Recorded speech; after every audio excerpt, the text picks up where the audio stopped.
હાલો તમારા ઘઉં જોખીને કમ્પ્લીટ થઈ ગયા છે, ભરી જાજો સાંજે. હાલો ખાંડીવાલભાઈ નું કમ્પ્લીટ, હજી 2 જણાનું કરવાનું છે. તમે 2 ખાંડીને કીધું તો 2 ખાંડી જ કર્યા. હવે 1 ખાંડી થાય એમ નથી. ના ના, હવે મારા ઘરના છે એમાંથી ફરી દઉં તો થાય.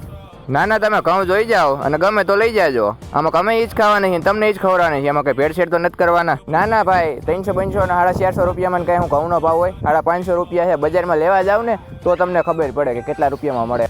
હોટલમાં તમે 400 રૂપિયાની પંજાબી થાળી હતી, એના તમને ભાવ નથી નડતા. ખેડૂત ના ખાલી ઘઉંના ભાવ નડે. તમે એકવાર ઘઉં જોવો ખાલી, આ 450 હોય, 550 રૂપિયા ભાઈ. રાતને દીધી છે ને 10 પાણી પાયા ને ત્યાં થાય તો તમને ભાવ નડે છે એના 25 26 27 વીઘે 2 ખાંડી જેવા તો થઈ ગયા છે. મને તેમાં તો કઈ રોટલા જોકાઈ નહીં થાય, પણ વાંધો નથી. ઘઉં જોખાવાના છે કે નહીં? હા તો બાસકાન લઈને આવો, હાલો ફટાફટ. હા હા, હું તોરું જ છું મારા. નહીં, મારા મેં ઘરના અહીંયા થોડાક જ ગયા છે. વચ્ચે બચશે નહીં, ગીતા તો એટલા હતા. કેટલા જોઈએ તમારે? હા વાંધો નહીં, 1.5 ખાંડી થઈ જાય. હવે છે નહીં, બધું પૂરું થઈ ગયું. હા, અરે ઓરિજિનલ ઘઉં તમે જોઈ લો, રોટલીના જ છે, એમાં થોડું ઘટે કંઈ.